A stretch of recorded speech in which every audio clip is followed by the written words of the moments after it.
नमः शिवाय। शिवजी सदा सहाय। ओम नमः शिवाय। गुरुजी सदा सहाय। ओम नमः शिवाय। शिवजी सदा सहाय। ओम नमः शिवाय। गुरुजी सदा सहाय। श्री शिव महापुराण द्वितीय रुद्र संहिता प्रारंभ। प्रथम सृष्टि खंड। अध्याय 6। ब्रह्मा जी द्वारा तत्व निरूपण। ब्रह्मा जी बोले, हे ब्राह्मण, हे बुद्धिमानों में श्रेष्ठ, तुमने बहुत अच्छी बात पूछी। तुम लोकोपकारी ने लोक के हित की कामना से यह पूछा है। यथार्थ रूप से तो मैं शिव तत्व नहीं जान सकता, तथा विष्णु जी परम अद्भुत रूप को कुछ जानते हैं।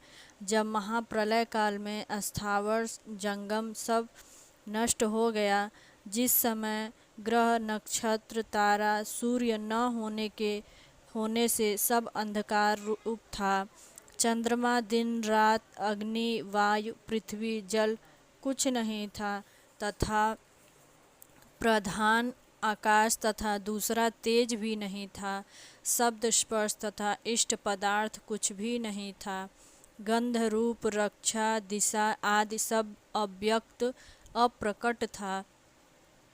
इस प्रकार सूची भेद निरंतर अंधकार में वह सद ब्रह्म ही था, जिसको सत कहते हैं।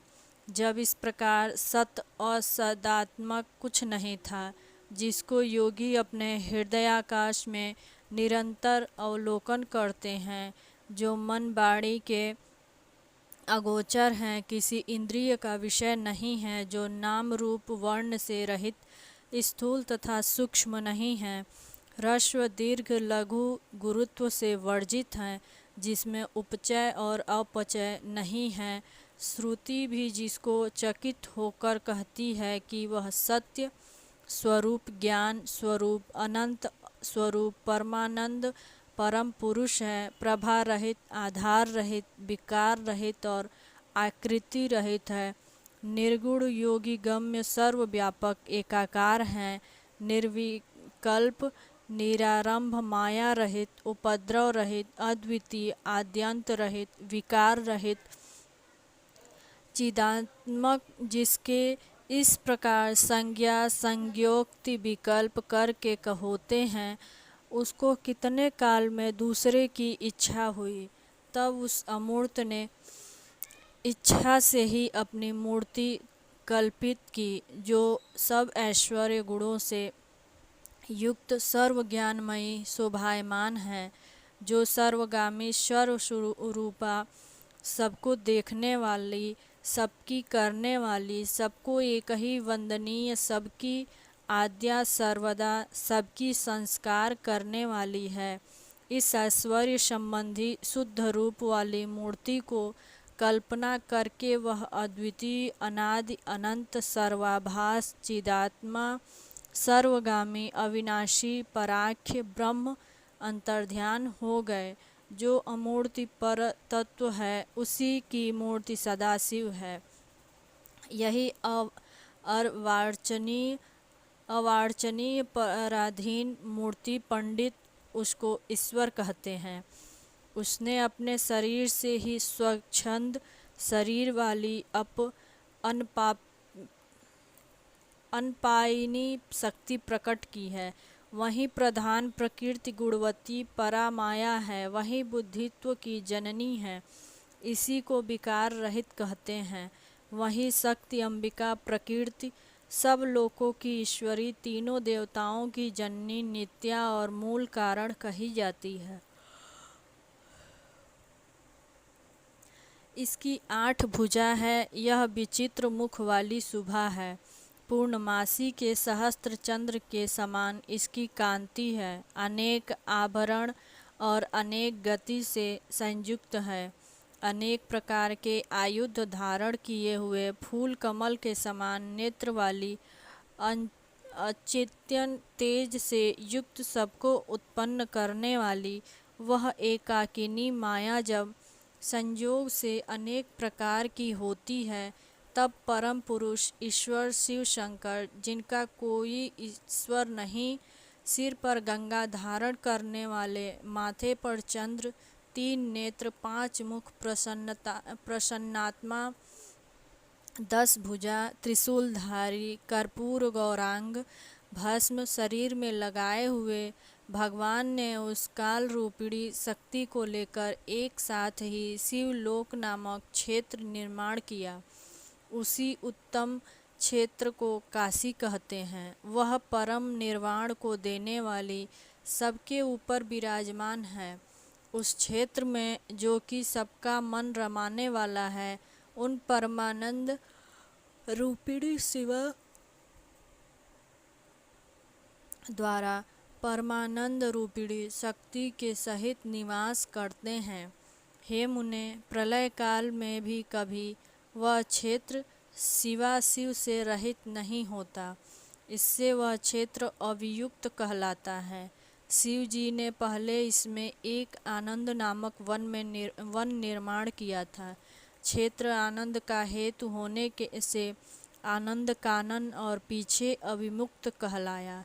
शिवाशिव के उस आनंद वन में रमण करने पर हे नारद जी, यह इच्छा हुई कि कोई दूसरा पुरुष निर्माण किया जाए, जिस पर स्वच्छंद विहार करने वाले हम यह महाभार अर्पण करके निर्वाण शांति को धारण कर केवल काशी में ध्यान करें, वहीं सब करें और रक्षा करें।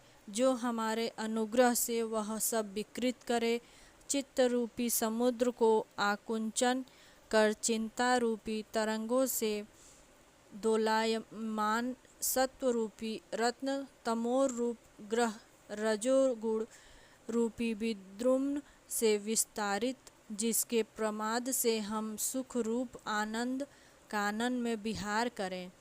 मन की वृत्ति उसमें आरोपण कर बाहरी बाह्य चिंता छोड़ शांति को प्राप्त हो। वह प्रभु इस प्रकार निश्चय कर उस पर पराशक्ति के 10वें अंग में सुधा रूपी आशव सत्य भाग से व्यापार करते हुए तब उससे त्रिलोकी में एक अति सुंदर पुरुष प्रकट हुआ, जो शांत सत्वगुण से युक्त गंभीरता में सागर के समान था, पृथ्वी के समान क्षमा से युक्त था। हे मुने, जिसकी उपमा किसी से नहीं दे सकते।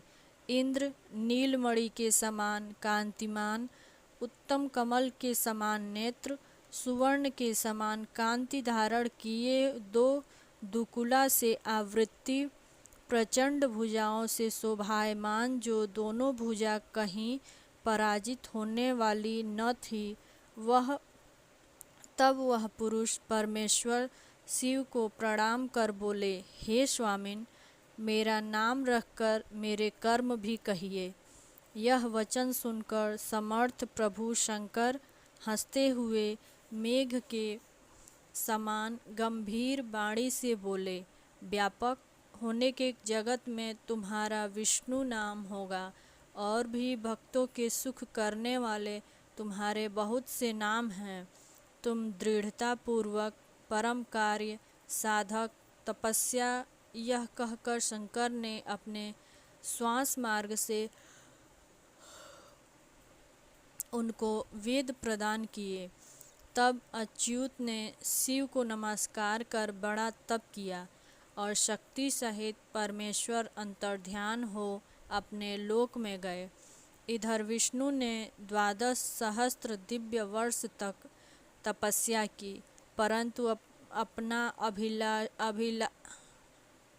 अपना अभिलषित कल्याणकारी शंकर का दर्शन नहीं पाया। तब संदेह को प्राप्त हो मन में चिंता करने लगे, अब मैं क्या करूं? इस प्रकार शिव जी का स्मरण करते हुए उसी अवसर में शिव जी से सुंदर वाणी प्रकट हुई कि संशय से दूर करके निमित्त फिर तपस्या करो।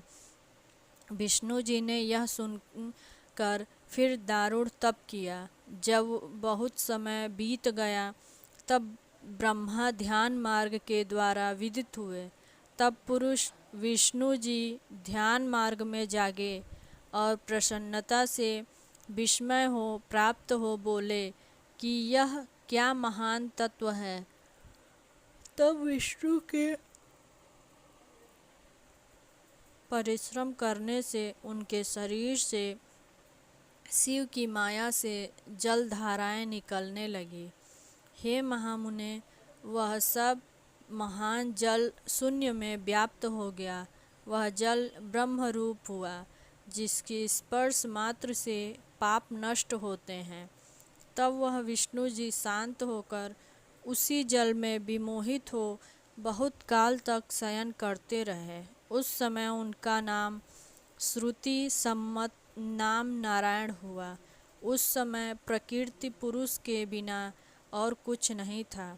उसी समय उस महात्मा से तत्व प्रकट हुए। हे महामते, हे महापंडित, मैं उसी प्रकार कहता हूँ, सो आप मुझसे सुनिए। प्रकृति से महान और महान से 3 गुण हुए, उससे अहंकार और उससे गुण भेद से 3 गुण हुए, उससे तन्मात्रा और उनसे 5 भूत प्रकट हुए, उनसे ज्ञानेंद्रिय और कामेंद्रिय उत्पन्न हुई। हे ऋषि सत्तम, आपने तत्व का ज्ञान पूर्व ही कहा है। प्रकृति का यह सब जडात्मक कार्य पुरुष को छोड़कर जानना, वह 24 संख्या वाले तत्व शिव की इच्छा से ग्रहण करके ब्रह्म रूप जल में शयन कर गए। ओम नमः शिवाय। शिवजी सदा सहाय। ओम नमः शिवाय। गुरुजी सदा सहाय। ओम नमः शिवाय। शिवजी सदा सहाय। ओम नमः शिवाय। गुरुजी सदा सहाय।